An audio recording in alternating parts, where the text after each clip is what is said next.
My name is Stephen Martyn Welch. I'm a painter and I based my career around portraiture. I enjoy the continual challenges that different characters bring to my work, and they allow me a huge opportunity to vary my style. And no two sitters are ever the same.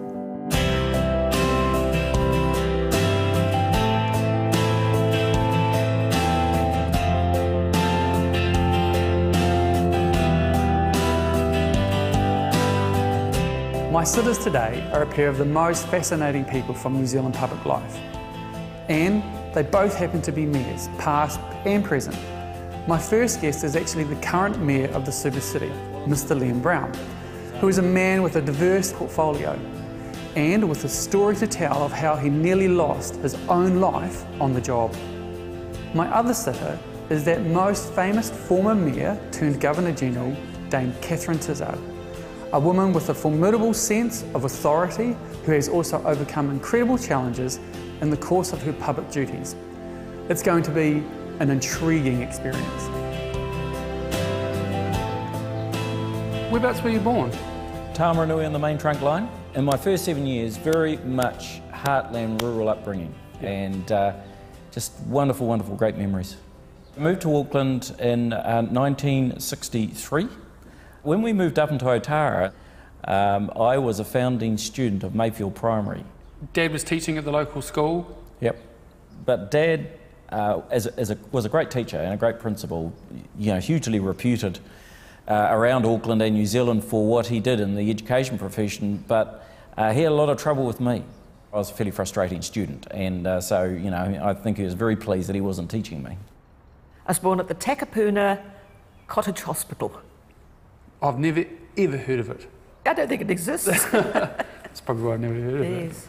Your parents, I mean, were they immigrants or? Yes, yes, both my parents were from Scotland. Oh, okay. And Dad came out here. He proposed to my mother on the eve of his departure from Scotland. And 6 years later, she managed to get here. Wow. And they were married within 2 weeks. Oh, okay. That's quite something. Yeah. But you've got to remember the time it was. It was in the 1920s, and there was that whole generation of post-war people. There weren't enough men for the women to marry, and she waited 6 years. I tried to talk to her once about what it was like to come out here to marry a man that she hadn't seen for 6 years. But all I could get out of was, oh, what are you blethering about? I knew he was an honourable man. Well, that wasn't the question, but never mind. My mother saw in the Zealandia, the Catholic newspaper, a advertisement for a Christian Youth Exchange. And I applied and was accepted. And I ended up going to Holland and spent a year in Holland.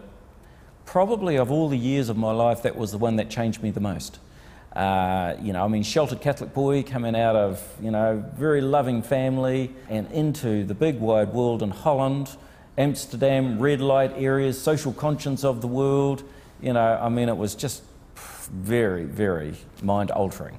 Yeah. Not in that sense. Yeah, no, I understand that. So you, what, you know, billeted out to a local family? And... Oh yeah, no, I was in a host family situation. It was a fabulous time. I mean, I taught English, I played rugby, I worked in bars, grew a full beard, loved the whole thing, but mostly it opened up my social conscience in every sense. You know, a lot of political involvement, political discussion, debate. So all of that brought me back to New Zealand in a frame of mind where I wanted to change the world. And yeah, it's just tomorrow. Yeah. That threw me into fairly stark relief with my family, who, you know, thought I'd come back sort of a Marxist or something or other. Yeah. And, you know, so things were a little unsettled for a while. I had a wonderful time in my first year at university. It was just all so glamorous and exciting. And I thought I could cruise through university the way I'd cruised through school, you know, being reasonably bright. I didn't have to do any real work, did I? So I dropped out of French and I failed history. And Just history like was one of my best subjects. So, of course, my pride was so pricked, I had to go back to university to fix all this up the next year. And at the beginning of that year, the history lecturer who was enrolling us said to me, to what do you attribute your failure last year, Miss McLean? And I said, well, sir, as one said in those days, I said, I suppose I didn't do enough work. That would be right, Bob Tizard said. You didn't do enough work. Will you have lunch with me tomorrow? All right. No pressure. Later that week or the next week, he took me home from, well, a dance. And when we got to where I was living, he said, now, I've got two things to tell you. He said, I'm going into politics and I'm going to marry you. It was our second date. Yeah, okay. And your reply? My reply was, what party? Oh. And when he said, well, Labour, of course, I thought, oh, well, that's all right. I can take him home to meet my parents.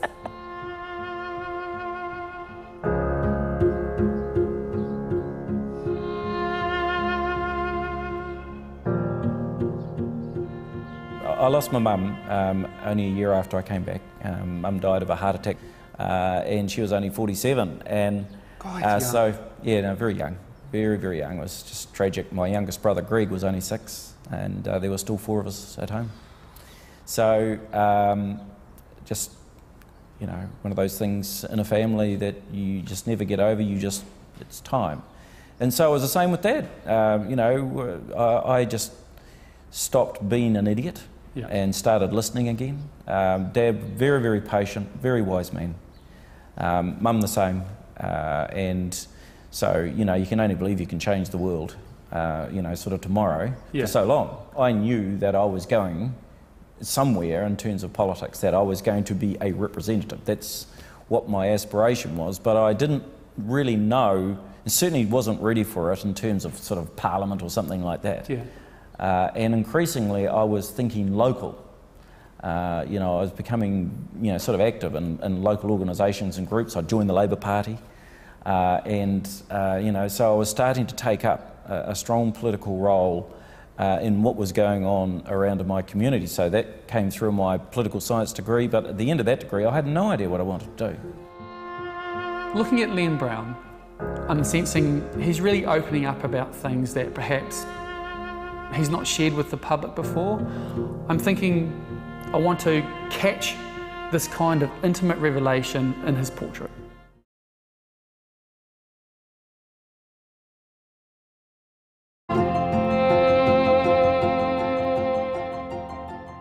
One Sunday, as I was frantically cleaning the house up for another hectic week, Bob rang me and said, oh, we've just had a Labour Party meeting and a lot of people think you should stand the council this year. Well, if I didn't give him an earful. And of course people tended to just tick a name that triggered something. Oh, Tizard, yes, I've heard of that. And blow me down, I got elected. Couldn't believe it. What's running through your head when you find out that you've actually got it? I mean, I'm crazy. What are you saying to yourself at that time? What am I going to do? Basically, you're in this man's world. Yes. Do you remember your first council meeting? Oh, yes, I remember very well. And I took Keith Holyoake's advice and breathed through my nose for a while. Was it someone from the community that mentioned the council, you know, you should be on the council then, or was that something that you So I'd started, for example, I'd become the chair of the Otara Flea Market Committee. I got to lead it for 7 or 8 years, and through that time really grew to understand the essence of community leadership. How did you regard, in general, your time on the Manukau Council? I wanted to get off the fence where I'm dealing with the decision makers and become the decision maker. I retired off the council and ran for the mayoralty, and that was it. Yep. I didn't want the community to have a sense that I was going, you know, sort of, oh yeah, I'm hedging my bets here. And, you know, I thought, okay, this is going to happen. At that early stage, did it ever cross your mind that one day you'd be mayor? Nope. No? Never. People started urging me to stand, and I said I couldn't do that. So it's outside It was outside influences that are pushing you forward? I stood, and I didn't win. Then, of course, the pressure came on me even more so to stand again. But I won with 33.5% of the vote. But there were 6 people standing, so the votes were split every which way. And so it was a gamble. How did you feel when you actually won the mayoralty? Numb. Numb? Numb. Surprised. Yeah. I think I was prepared for the challenge. After both becoming Auckland mayors, each sitter, I'm finding out, had to overcome some pretty hard knocks in order to survive. Really, from the get-go, it was flat out until May 31st in 2008. And it's flatline. Yeah, flatline, mate. Yeah. Standing, giving a speech and really giving it up. Bit of freestyling going on. Yeah. At the Pacific Music Awards, and just had the deck. Had you been feeling ill prior, or nothing? Absolutely. Look, I mean, you can look back and think, oh, look, that day I sort of was a bit funny, but no pain, no chest pains, no indications. I mean, I just hit the deck, and you know, I was basically out for 4 days, and during that time, I ended up with a double-triple bypass at Auckland. So it's pretty heavy heart attack. It's the... Yeah, no, I was gone. Yeah. I'd basically gone. So you've got all the stats, like how many minutes? Yeah, well, they pulled me back at 9.5 minutes, and so when you hit 10 minutes, you're not coming back. One of the most gruelling memories of my term as council was the Queen Street riot, which was just an amazingly shocking event. I saw it start. I had been out. So you can see the concert taking place. I was looking down from the 18th floor, and the missiles started to fly at the stage. The band panicked. They were grabbing their instruments and, you know, getting out of there. Yeah. And then the whole thing, the only word you could use was erupted. And we stood up there with our mouths open, you know, wondering what on earth was going on. And when I got down to the square, I saw someone in there with a typewriter like this, hurling it at the windows. Oh, it was all mad. Yeah. And when I got home, of course, my answer phone was full of messages. People just had to talk to someone, and some of them were commiserating with me. Some of them were blaming me. This is all your fault. Yeah, of course, and you're on. Yeah. It was all my fault. You know, a woman should never have been allowed to take on a job like this. Was one of them. I just came out of blackness, and Shan was there, and I looked at her, and it just hit me like an absolute tidal wave, and I just cried for, you know, just most unbelievable sense of euphoria, of emotion, of every emotion that you could possibly ever contemplate just drove out of me, and you know, I was alive and I was not going down again. First day back at the office? Yeah, it was like... Do you remember that day as well? It was like waking up that first time. You know, just a lot of emotion. I mean, I had thousands of cards and emails and texts, and, you know, people just were unbelievable. It was just too much. And so going back into that, understanding the emotion that had been in the community about, you know, this, what had happened. You know, I was just really just reborn in many ways.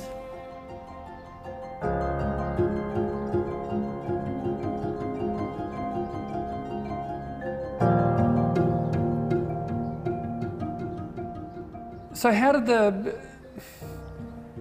the getting the Governor Generalship sort of work? Do you get the phone call? Are you nominated, or was it out of the blue for you? Well, it was certainly out of the blue for me. People had been sort of saying, oh, you'll be the next Governor General. And I just, you know, I just laughed them to scorn. I sweated over this, and I had to give the Prime Minister an answer. And I finally thought, and you're not allowed to talk to anyone about that, of course, but I thought, I have to share this with someone. So I had all the family round to dinner. I told the kids this, and they thought it was a brilliant idea, laughed their heads off, of course, and said, of course you're going to accept, don't be stupid.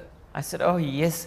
I said, I can just see the government appointing, you know, an outspoken divorced woman who is reputed to be fond of a gin as Governor General. It was settled. it was more or less settled. Once I got back into the chair at Manukau, you know, it was clear that the government had the bit between their teeth and that the change was going to come. One or two idiots started to run polls, and they showed me as against John Banks, either in front or head and head, and I said, "You've got to be joking." I said, "You know, is that what the people are thinking?" And they said, "Yeah, you know, they think you're a bit of a shot." A number of conditions, you know, do I think I could win it in the end if we decided we're going for it? Well, you know, what chance have we got? Everyone else said, "Who's that guy?" Yeah, but it was absolutely about home. I mean, we knew what, you know, it's going to be like. It's going to be an absolute goldfish bowl. Bad enough being mayor of Manukau. And so, you know, but she said, "Look, you follow your heart. It's your dream. Do it." Do you rely on that support from home? Is that quite pivotal to who Len is? Yeah. Totally. And from the broader family, there's no other reason to do it.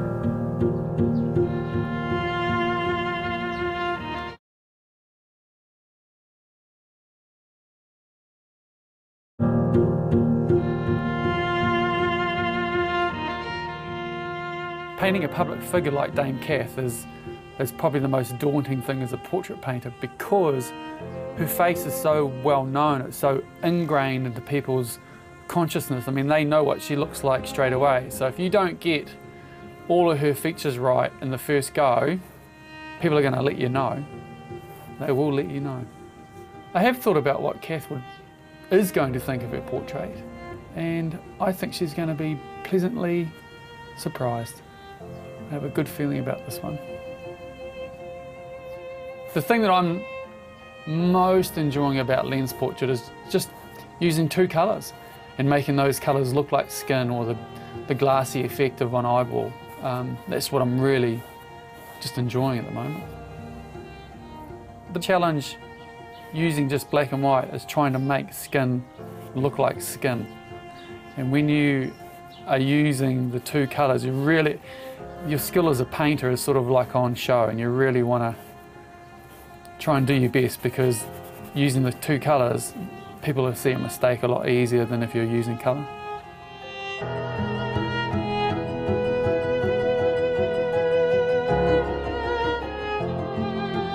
If you want to follow me, so we've got the easel all set up, ready to go. Oh yeah.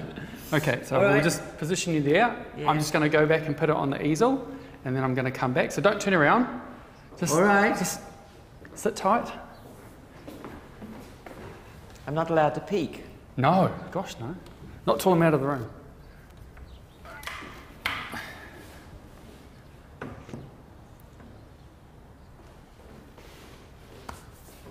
Okay, so I'm going to leave. You coward. Yeah, of course. When you're ready, just turn around. All right. All right, so just good luck.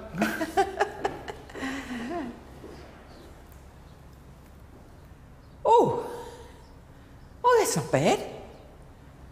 Gosh, what an artist he is. I think that's quite kindly.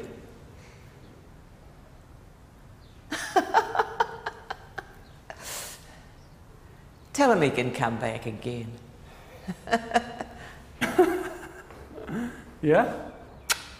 Congratulations. Oh, thank you. I think that's absolutely splendid. It's very literal. It's almost photographic, the detail. It's you, I mean... Well, I thought it would be sort of more abstract than that. No, look, after we talked, I saw how I was going to go, where I was going to take you, and it was always pretty much what you see here. I mean, because, you know, while we were sitting, you were quite animated, and and I just sort of wanted to capture that. That's why I don't have you looking straight down. I've got you looking, you know, to whatever's caught your eye and whatnot. Made sure you've got those steely blue eyes. And... No, I'm neither dismayed nor elated. Yeah. Well, yes, I'm just full of admiration for what you can do. I think it's just you just sitting there. Yeah. It is me there, I agree. Even the lopsided eyebrows. So how have you found the process? Has it been enjoyable? Every experience is new in some way or other. No, I have enjoyed it. Thank you. Oh no, it's been a pleasure having you. Okay, Len, so here we are. So we'll just get straight into it. If you just want to, just come stand there. I'm going to walk back, I'm going to put it on the easel. Yep. Don't turn around. Promise I won't. Just impatiently, just wait. Oh, I'm just chilling.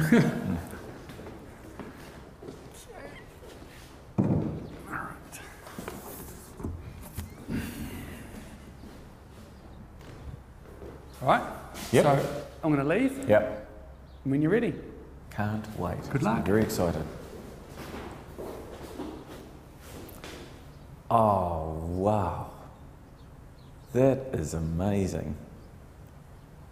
Gee. Oh, that is crikey. I love this sense of style. I think he's done a stunning job. Wow, that really does capture my likeness, but also hopefully something of my spirit. I mean, he's just absolutely captured me. I think it's a stunning work. Brilliant, man. That is such a brilliant likeness. Congratulations. Well, really outstanding. and a good model. Well, whatever. I mean, you got the eyes, and I knew you were going for that. The nose is superb, man. That is just wicked. You've even got my buck teeth. It's just fabulous. I picked out all the main things. I've just gone down the line that you're always looking forward, looking best for other people. Oh, looking, you're just out there gauging what's going on. That's why I really concentrated on the eyes and trying to get that real glassy sort of look. So you like that out? Yeah. That is just stunning. That's good enough for me. Yeah. You're the man, Marty. I'll take that. Come on, show me. Oh, that's great. Oh, boy. Oh, I'm really pleased. Oh, I'd be thrilled. Yeah. That's super. Yeah. Sort of, I like the style. I like the style. Picked up the best and the worst of my features. Excellent. I like the business of looking out a bit. That's right. He doesn't ignore anything though, does he? No, it's not. He's Here's picked it all to you. up. That's a really very good much, portrait. That's very much you. Oh, wow. Look at that. Oh, well, that is a great portrait. Do you think so? Oh, yes. You could say I look a bit mystified there, I think. No, you don't. Don't I? You've never been mystified by anything. Oh, come on.